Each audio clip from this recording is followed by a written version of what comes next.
to welcome everyone here to this Central Massachusetts Podiatry webinar on neuromas. And I'd like to, before we begin, I'd like to ask everyone just to mute your mic if you could, except the doctors. And I'd like the doctors to kind of introduce themselves. Neil Feldman, Dr. Feldman, please.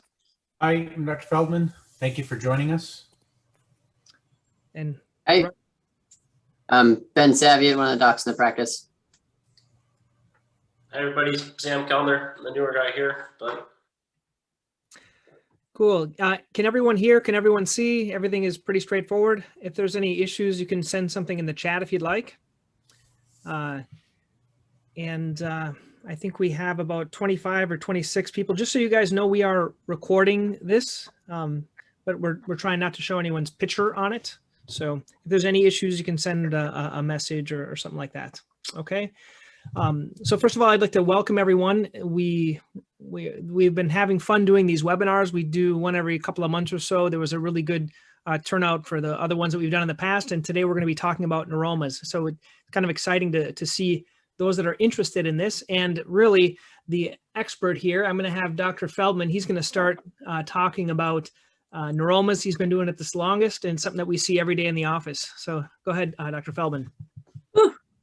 Thanks. Yeah, so this is a sort of an artist's rendition of a neuroma, which is that large mass in there. It doesn't really look like that in real life, but the reason I like this picture, it shows the very common location for neuromas, otherwise known as Morton's neuroma. It was named many years ago by, I believe, a Dr. Morton, but it's a nerve. It's a thickened nerve between the third and fourth toes. Don, if you can just point to the third metatarsal head and the base of the fourth toe. The neuroma sits between those two bones, and it's underneath the ligament that connects the two bones together. And behind that or above that in the picture are two nerves that come together, and they divide and innervate the toes. So the neuroma is a sensory nerve. It doesn't provide any movement to any muscles. It provides feedback to the brain. So if you touch between the toes, you feel and you sense.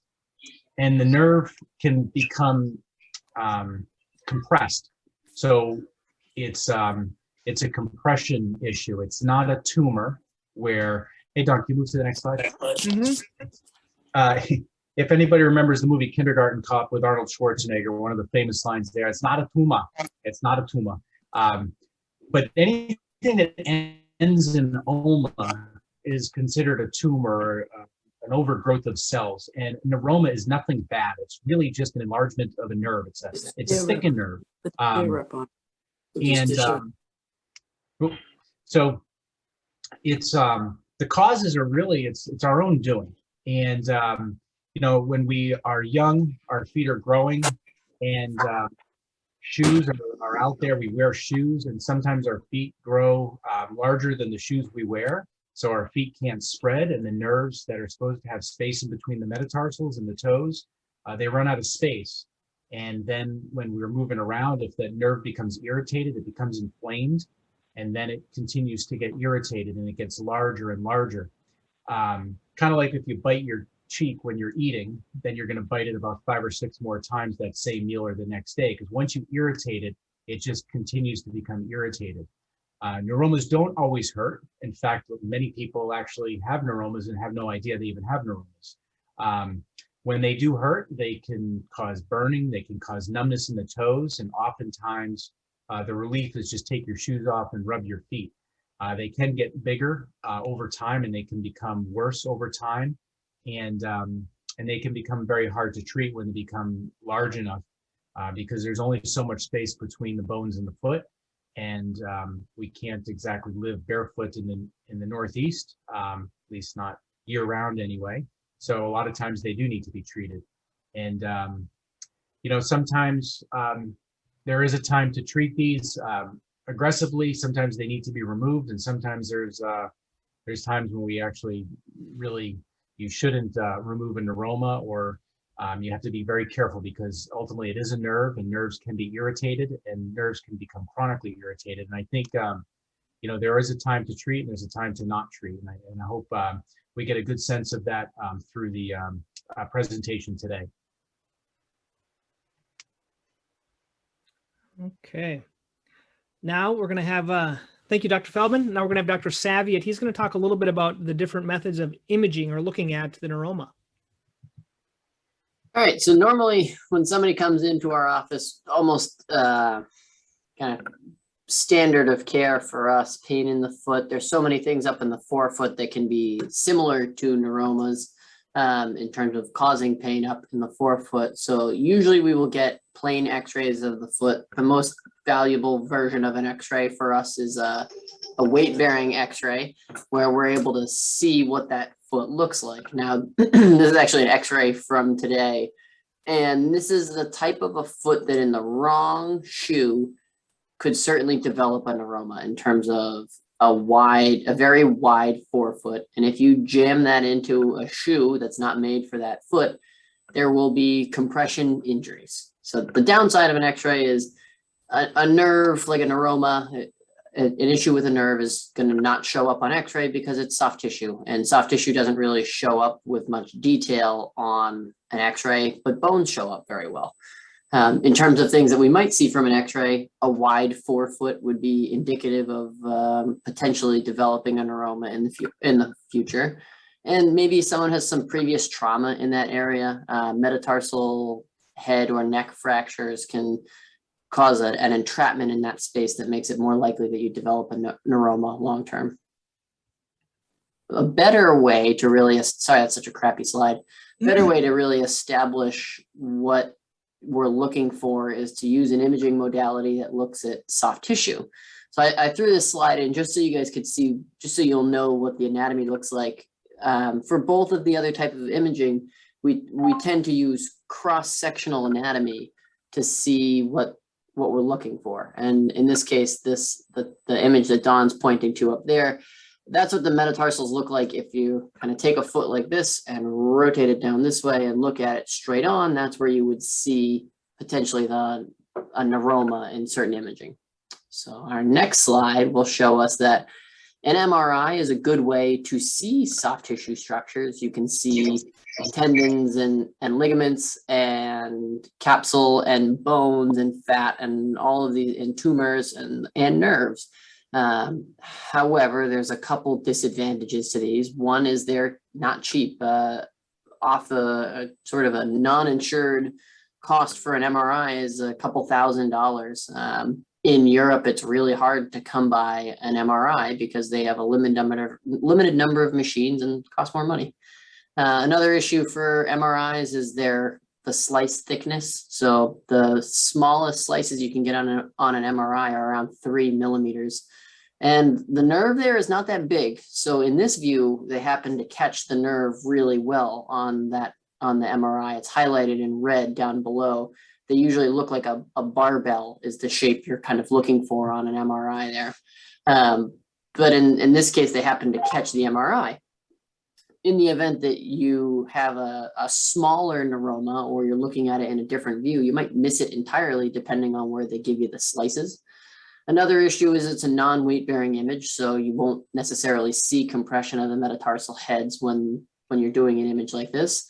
And it's static. A static image of the foot means it's not something that you can move around. It's just kind of frozen in time, and it's a capturing of that foot and that anatomy in that moment. So it makes it a little bit different, not as useful. We still will get them from time to time for neuromas. The better imaging modality, in my opinion, and the standard of care in Europe, in fact, is ultrasound examination. So on an ultrasound exam, we use sound waves. We shoot those through a little handpiece into the tissue. Bone will show up as bright white because a lot of sound waves bounce back. Behind that bright white will be black. It's called an acoustic shadow. So most of the sound waves don't penetrate past that hard shell of the bone. But in between there, you're going to see the soft tissue. On the top of this image is the fatty tissue down below that at the next level is where you find the flexor tendons for the toes. And over where Dawn is pointing, you can see in between this, on this image, number 3 and number 4 are the metatarsal heads. And this is from the bottom side of the foot. And as they're going along here, they're compressing and then relaxing and compressing and relaxing. And the stuff that's moving in and out of that space is the Morton's neuroma. That plantar intermetatarsal nerve is translating in and out between those metatarsal heads. And when it's squished together and pushed downwards, you can really see why it hurts. You're walking on the nerve every time you step down on it. So advantages to this: it's cheap, it's dynamic, so we can watch it. You can get a really high resolution image of this. I was actually really frustrated looking for imaging for this presentation because our ultrasound is so much better than most of the images on the internet. Ours is a rocket ship compared to like the Fiat out there of the old ultrasound imaging devices. And then also, if we want to intervene on this, we can do a guided injection at the same time under ultrasound visualization. The downside to this, not everybody has it in the US. Sometimes insurances won't pay for certain providers to do it. Sometimes they want the radiologist to do it. And then the other part is it's operator dependent. Some people are really good at using the ultrasound and they're very visual individuals and doctors in that way. And some people don't want to learn how to do it. They never got trained in it. They don't want to learn the technique and they may not be as good at it or as adept with it. I know for the 4 docs in our office, everybody's pretty darn good using that thing and visualizing those structures as we need to.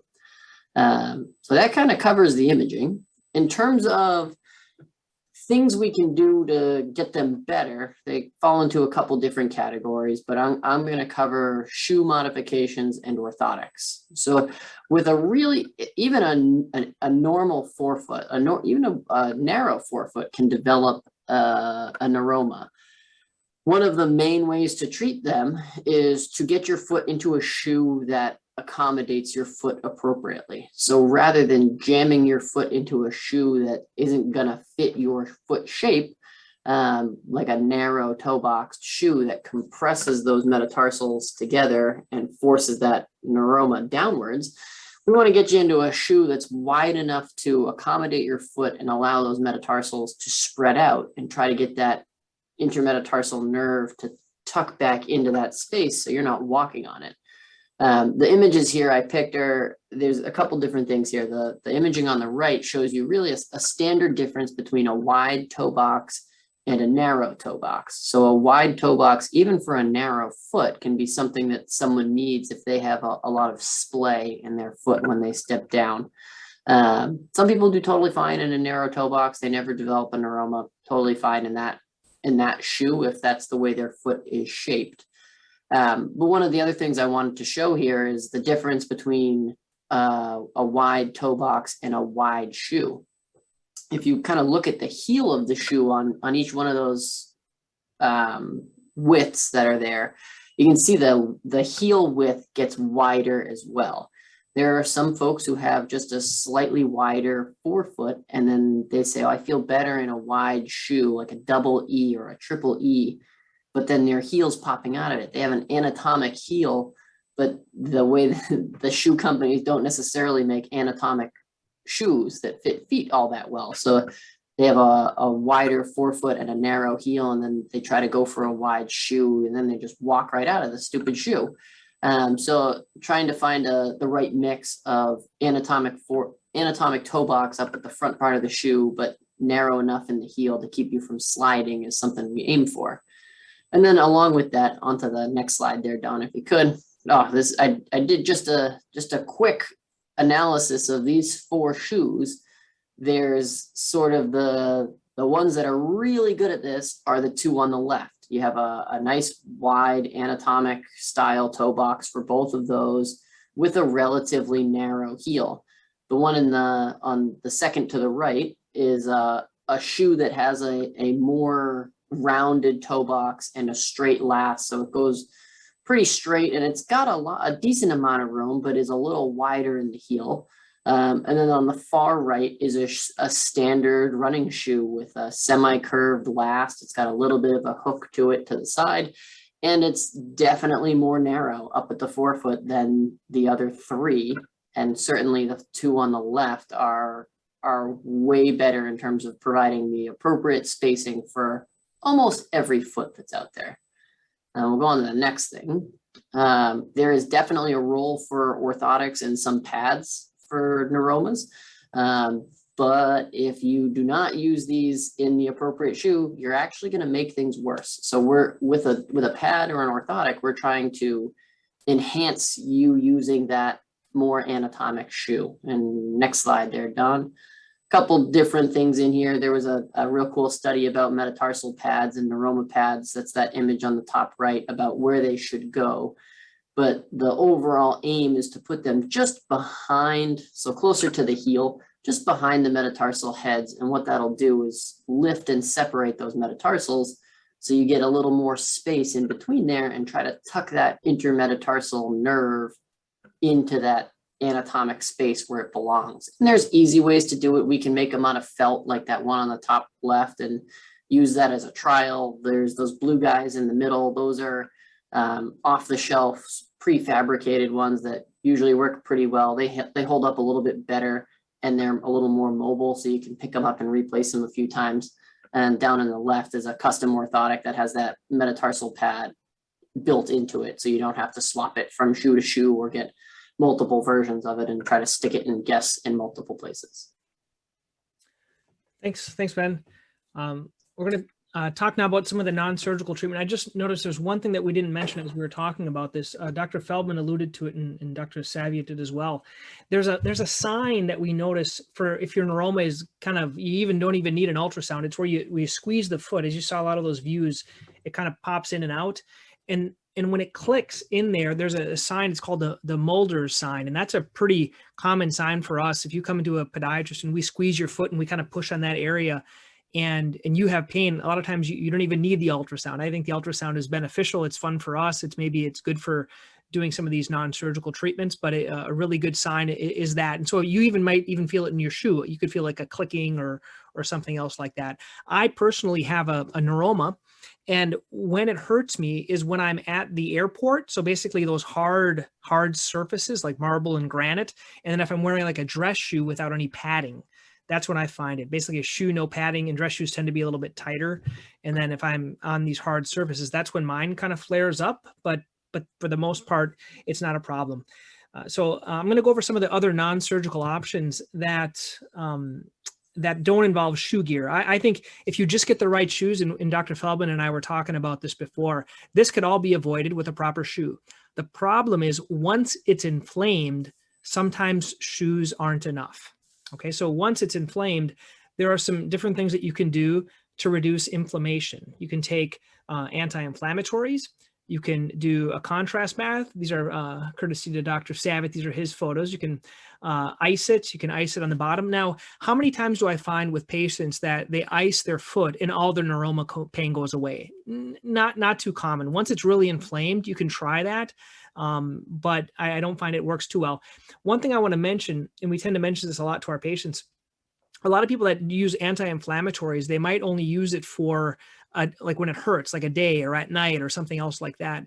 What we find though is to really reduce inflammation, you have to use it consistently over about a 2-week period. So if you're wanting to try everything before you come and see someone, you would do a course, and I like Aleve personally, just because it's a twice-a-day dosing. I find with the Motrin or ibuprofen, you have to take it 3 times a day, and no one ever remembers the 3rd dose. So if you're going to do it for a period of time, 2 Aleve, twice a day, morning and night for 2 weeks, and see if that helps. Once again, if you have any stomach issues, you have to talk to your doctor and things like that. This isn't really medical care, just some suggestions for reducing the inflammation.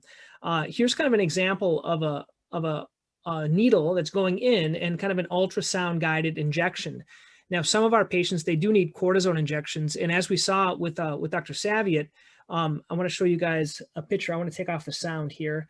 But this is our ultrasound machine here. And I just don't like this video because it shows that I'm losing my hair. And I think there was a bad angle when they took this. But besides that, it's okay. So what I'm doing here is I'm holding up and showing kind of where the neuroma is between the interspaces.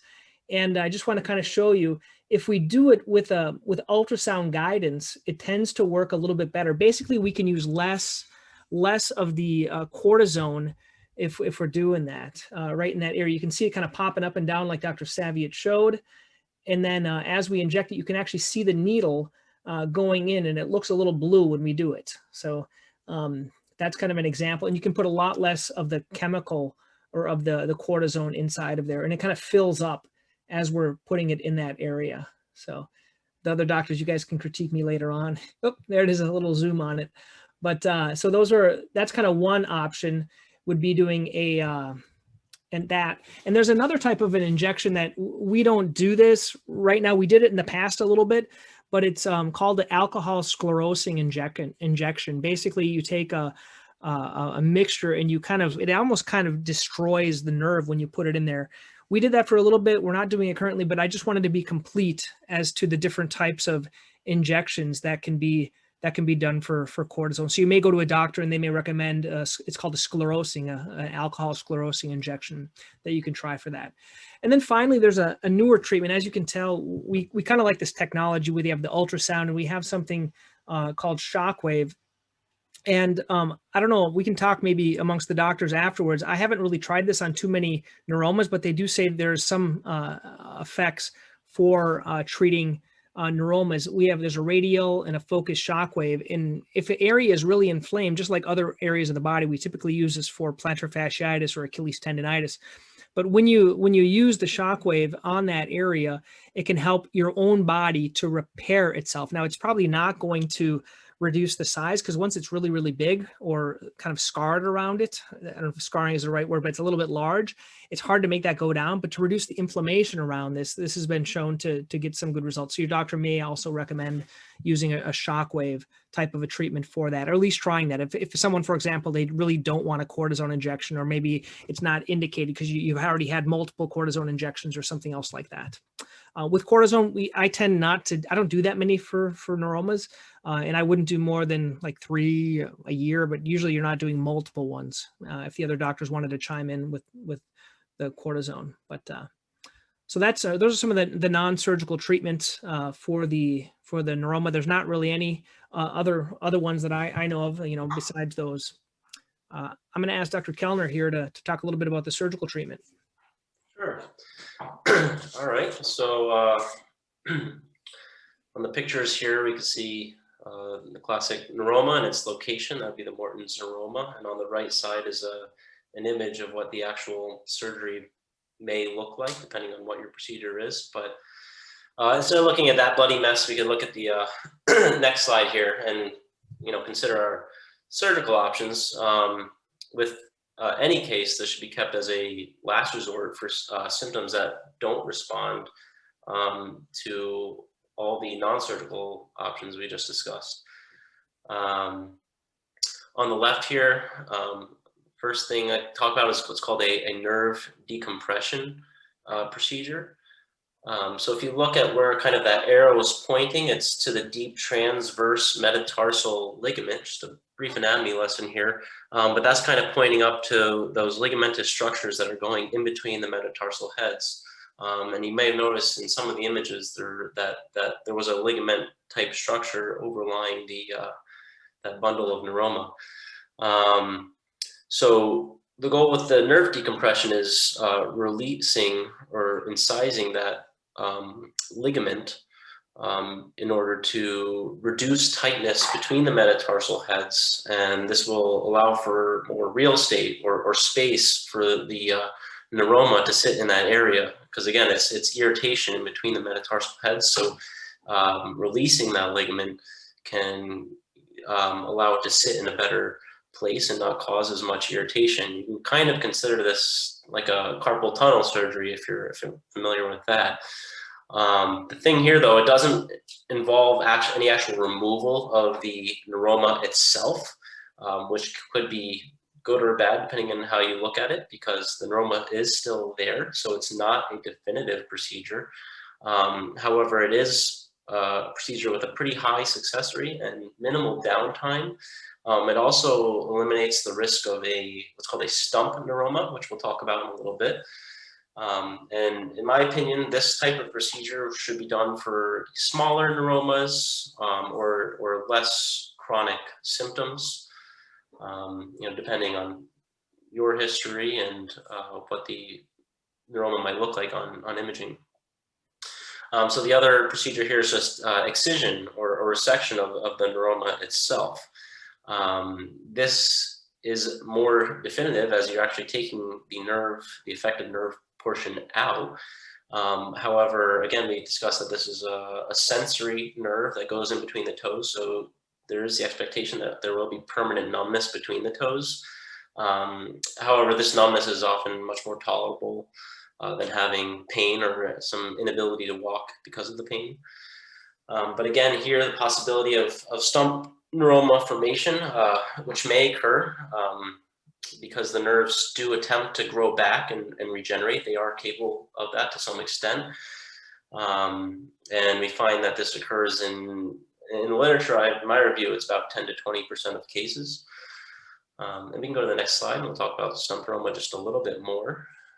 So again, the picture on the right here, we're showing when there's been the axon is severed there. That's essentially what we're doing with the neuroma surgery. And then you see the sprouting that may occur as the nerve is trying to find where the injury occurred and trying to grow back on itself. This occurs weeks or months after the initial surgery. Your symptoms would be similar or potentially even worse than the original neuroma, which certainly doesn't sound good. This should still always be treated non-surgically at first. However, this might require a revisional surgery. The revisional surgery usually has a different approach. Typically, for typical excising of the neuroma, we go through the top of the foot, and then for revision, often through the bottom. Everyone does have different preferences there. But when you do go through the bottom of the foot, there is a little bit of a longer recovery period, as that incision can take longer to heal, and you have to stay off the foot until it does heal. So overall, I mean, there are excellent procedural options. However, I definitely always say you should be exhausting all non-surgical options before you jump into any procedures like this. Dr. Kellner, what's the typical recovery time if someone's considering just a normal top of the foot neuroma removal? What do you tell patients? How long before they get back into normal shoes or things like that? Yeah, so I mean, for me, the biggest thing is having the skin incision to heal.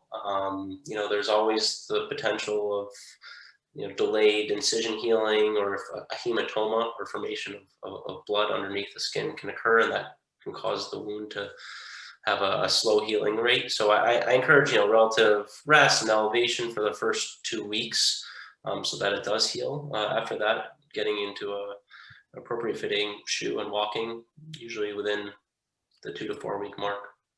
Perfect. Good. We did have some questions that were sent from those that are participating here, so I wanted to make sure we address those. And then should other people have questions, just write them in the chat box. I'd prefer it if you could write them out. That way we can address them during the course of the questions once we get through these ones that were sent before. So the first question here, this will be for Dr. Feldman. I've been diagnosed with Morton's neuroma. I found that my foot pain is spread and my large toe also has pain. A podiatrist in Florida said that I might have neuropathy, and I have burning and tingling to both feet. Can all this be connected? And I guess they have a neurology appointment and they've tried inserts that hurt them. So if you could, I don't know if you could address, it's kind of hard with this type of a question, but maybe you can do your best here, Dr. Feldman.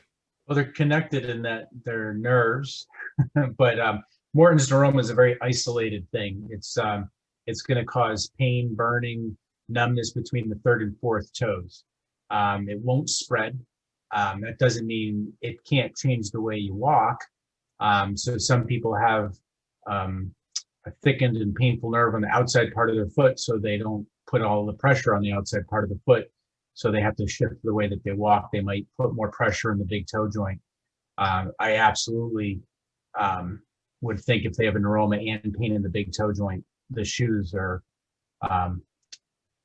probably have been a big problem for many, many years.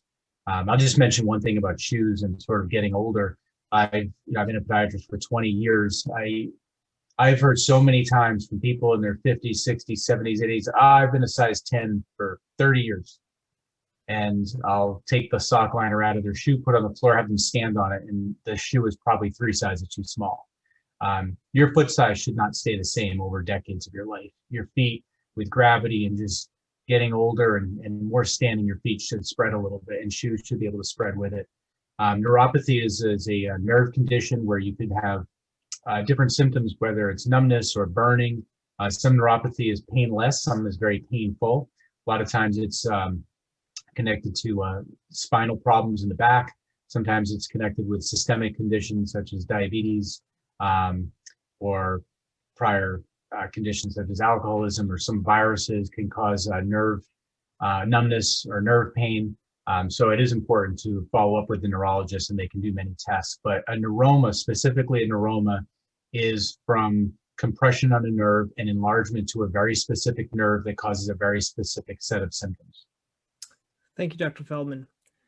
We kind of addressed this. Can neuromas come back after surgery? Dr. Kellner talked about this. Is there anything to prevent it? I don't know of anything. Do you guys know of anything to prevent a stump neuroma or recurrence?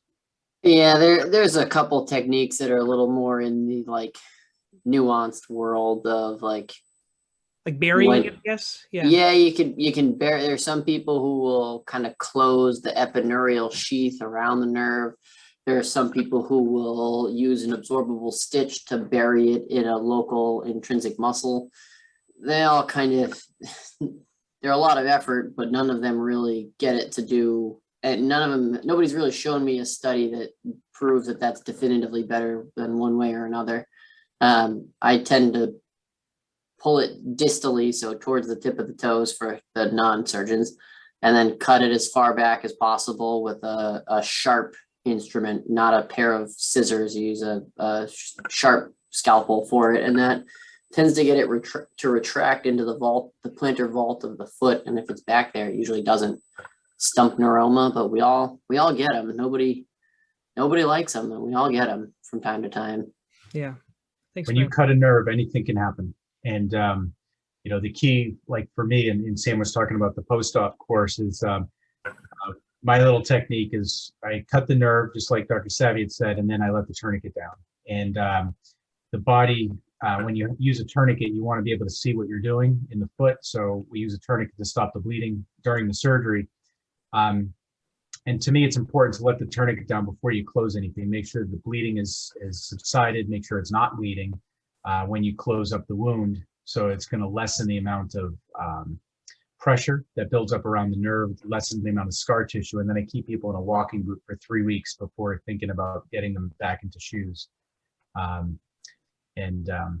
But I've had a couple stump neuromas over the 20 years, and some of them come back. I've seen nerves that have been removed and they come back just as big, if not larger. And it's very frustrating. Obviously more frustrating for the patients, but it can be a very challenging condition. So as Dr. Kellner alluded to, it's just, you want to exhaust non-surgical options if you can. But it's a quality of life thing. If you can't live the quality of life because of a very painful nerve, then the surgery is successful. Those stump neuromas don't happen very often. They just can happen, and people need to be aware that that is possible. Mm-hmm. Does anyone have any experience with massage or reflexology to help with neuromas? I think massaging the foot can make it feel better. I haven't heard of massage actually resolving a neuroma. Has anyone else? Nope. Okay. So I think you can try it once again, but I haven't seen it. Could a person have multiple neuromas through the foot? Could there be multiple web spaces? Sam, you want to address that one? Absolutely, and my answer is yes to that. I've seen a few incidences of multiple neuromas. It's not super common, but again, it is a mechanical issue of tight metatarsal heads and not having enough anatomic space in the shoes we wear. So it certainly can happen in multiple locations. I know in my residency training the past few years, I had probably a number of cases where, at least 2 neuromas were removed from one foot. So certainly, yeah. They can happen. When I wait, I'll just go back to that. So a neuroma in the third interspace is so obvious. It's like to us because we see them all the time and you can feel them and they make that click. It's very obvious diagnosis. When it's not in that third interspace, especially when it's between the second and third toes instead of the third and fourth, neuroma would be probably the last diagnosis I would make. So I would rule out a whole bunch of other things before I actually diagnose the neuroma. But we have that ultrasound machine that really, you can see it. And so it allows us to really be very specific with identifying neuromas. The neuromas between the second and third toes are not nearly as large as the ones between the third and fourth toes. So, that picture that we saw at the very beginning, that cartoon that I had up, they don't get that big.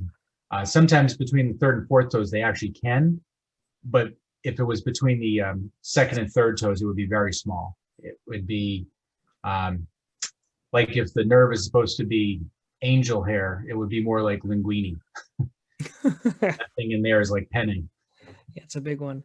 Yeah. Dr. Feldman, someone was asking, can you explain a little bit about the Mulder sign? I think they might want to know if they can do it themselves, but It's hard just because of positioning and how you bend over, but this picture is really good. So the nerve is under the ligament and you stick your thumb underneath the foot and you're actually pushing the nerve up into the ligament so that when you squeeze the foot together and you squeeze the big toe joint and the small toe joint and you're squeezing but pushing up right in that spot, the nerve, it can't push up. So once you squeeze the metatarsals together enough, the nerve can't stay between the metatarsals, so it pops down. And that click that we feel is the nerve actually popping down. The reason that decompression can work that Sam was talking about, if the nerve isn't too big, is when you cut the ligament and you squeeze the foot, the nerve can actually move up. So it's not stuck in that position. When you're walking and you're moving, the ground is here and your foot comes down and your heel comes up. That nerve is being pressed against the ligament. It really has nowhere to go. So that's why it's so important for those toes to be able to spread, because if you're squeezing your toes together, you're really confining where that nerve can move, and it really can't go anywhere. So once it's inflamed and irritated, it's hard to do anything about it. Yeah, I think that makes perfect sense. One of the things we didn't talk about, we recommend those sometimes in the office, are correct toes that are toe spacers. And I haven't really seen them cure neuroma, but you could try those. Yeah, I mean, my usual spiel with that is, correct toes are great, but the shoes they work in are even better. So start with the shoes they work with. Start with the shoes, they're cheaper. Yeah. So the ones that Dr. Savvy had showed, the Ultra, the Topo. Yeah. It's not the only brand. We almost made it through the whole presentation without naming a company. We almost did it. We're not reimbursed. We're just doing this for the fun of it. So someone asked a question, Ben, I'll have you take this one. I feel a bunched sock under my foot. Is that a neuroma? And I actually think it's begun worse since wearing a wide-toed shoe.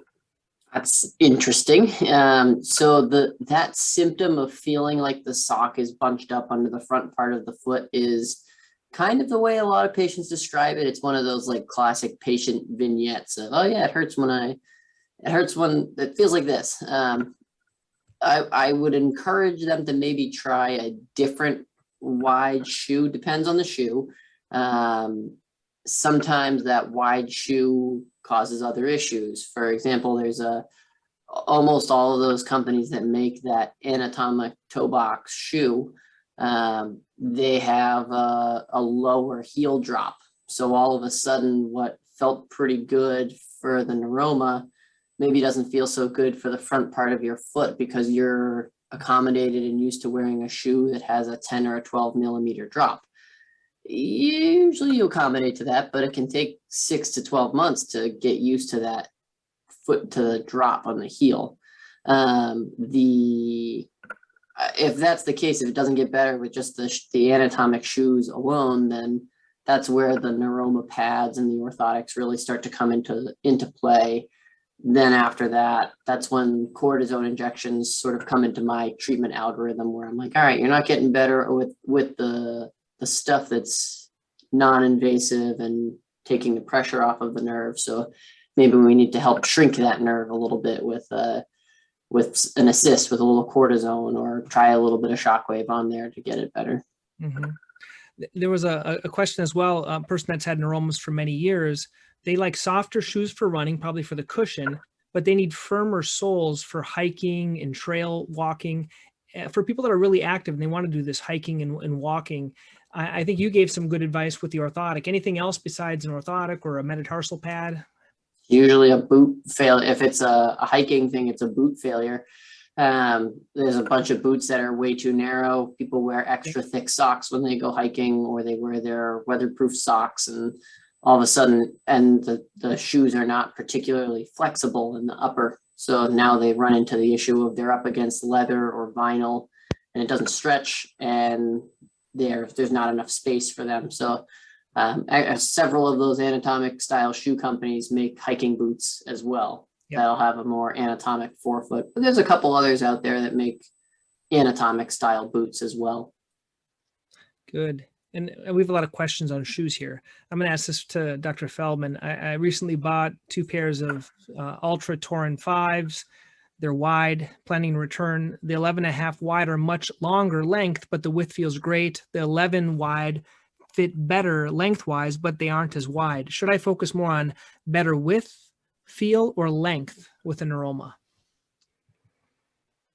That's a good question. You want shoes that fit, but too long, you could start tripping over them, and it might change the way that you walk, because if your brain is used to a size 11 foot and you're wearing a size 12 shoe, you could trip over that. I would actually change the laces up in the shoe that fits the right length. If you, do we have any shoes that have the top laces? Yeah, so that one, so you don't need to lace all of the lace loops. You could actually, so that's the Ultra right there with the wide toe box. You could start the lace loops the second up from the bottom, and that'll actually give a little bit more spread to it. You could use elastic laces. Some people just tie the shoes too tight. Those are very soft shoes. The Torin's it's a very soft shoe, very cushioned feel.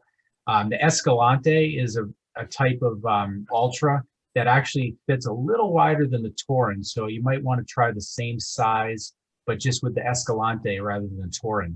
Ultra can be funny. All shoes can be funny in the sense that in the same brand of shoe, whether it's a New Balance or Saucony or whatever it might be, you can have a size 8 in different models, but they all fit a little differently. The volume in the shoe might be just subtly different, and it depends how your foot individually fits that shoe. And your right foot and left foot might be a little different size too. So there's it's just the nuance, and it's more of an art than a science. And same thing with the hiking shoes, whether it's stiff versus soft. You just got to try and you got to try them on. It's hard to order things online and put them on your feet. Ultra probably has 20 different models of shoes, and they're all going to fit just slightly different, even though they're similar. So you just got to go to a store and you have to try a bunch on and see which one feels the best. Yeah. But I would try changing the laces on a smaller shoe to answer that very specific question and see if that makes the difference. Good. Someone asked a question. I think this is a good one. Can a neuroma cause swelling in that area? I don't typically see neuromas causing swelling. Usually that's more like a stress fracture or metatarsalgia or something else. Do you guys see swelling caused by neuroma, just a straight neuroma? Depends how thin the foot is. And sometimes you can have a bursa with that too. So some people have really thin feet. And then if the neuroma is big and there's a bursa, like a little pad or a sac that's in there that's inflamed and it's really irritated, sometimes there's a fullness that you can see. But they have to have really thin foot. Cool. And then Dr. Feldman, probably I think this is the last question here. Any recommendations? You had to get a cycling shoe, okay? How to find a cycling shoe with a wide toe box if you have a neuroma? Spend a whole bunch of money for a custom shoe. I'll be right Sorry. back. I'll be right back. Oh, he's going to go get his. It is a journey. Those cycling shoes are made out of the synthetic leathers and leather and hard plastic, and they're carbon fiber plates, and There are some that are better than others, but that is its own horrible, miserable journey in and of itself. Okay. Still with me? Take the journey to find good shoes and then make it much harder because all the shoes are European. You're not going to be able to go to a shoe and go to the shoe petting zoo, as they say, and try on a whole bunch of things because there's just not as many cycling shops around. And then eventually you just cave and you get a custom shoe that fits your foot. Go ahead, Neil. You're going to show us yours. Did you bring yours out? So I did, but so there is an Italian company called Sidi, S-I-D-I, and they make several types of shoes with a mega. So they're mega wide soles. I have a very wide foot, and so I use the Sidi Genius Megas. But there's several brands that they have the wider sole. Specialized has some nicer shoes that are wider, but this is a called Rocket 7, R7, and when you spend enough money, you actually get your name on the side, or you can monogram it in any way. This shoe weighs less than this can of seltzer. You're a weight weenie. What's your zone polar? Sorry. So this shoe is it was casted to my foot, and so it's the exact width of my foot with a sock on, and it's so light, and it's an incredible shoe, but it is a lot of money. It's a $1,200 shoe. I biked an awful lot many years ago, and to me it was worth it because my feet hurt a lot when I biked. So this eliminated all pain, and it's a racing shoe, so it helped you race. The other thing you can do with bike shoes is you can see this cleat on the bottom. This is a called a look cleat, and they make different styles of cleats that sometimes put less pressure on the ball of the foot. You can also move the cleat back a little bit. The further back it goes, you'll take a little bit of load off the ball of the foot, and it'll improve how much pressure is placed to the ball of the foot. It does take away a little power from your pedal stroke. And the other thing you want to do if you have pain in the ball of the foot from biking, besides neuromas, is you want to make sure you get a bike fit, a proper bike fit from a skilled fitter. Wow. Thank you, Dr. Feldman. Well, I think we answered everyone's questions. I appreciate everyone for being here. I'll let you kind of close up, Dr. Feldman, for any parting words before we close. No, thanks everybody for joining. If there's anything anybody, Ben or Sam wants to say, or yourself, I like to talk, so I guess I take things over sometimes. But no, neuromas are just one of those things. It's just it's a thick nerve in the foot. They can be super annoying. You shouldn't have to live with it. They're very treatable. And there's many options available. It's not one treatment fits all. You could Google, many different things, many different treatments. There's even like neuroma centers that claim to do all these amazing things if you spend a lot of money, and yeah, you'll spend a lot of money, but in the end, it's just a thick nerve in the foot, and there's only so many things you can do about it. Yeah, I will say that in my recent experience relative to residency training, a lot of these go away with the right shoes, the right orthotic modifications. I probably take out one every 18 months. Like they are not all that common in our practice in terms of coming out because of all the other non-surgical stuff that we're able to accomplish. They still have to come out every once in a while, but in many ways we do a lot of the non-surgical stuff that makes them resolve without a surgery, which is great. Okay, everyone. You guys have a great night. Thanks for joining. Good night. Thanks. Thank you, everybody. See you guys tomorrow. See you in the office.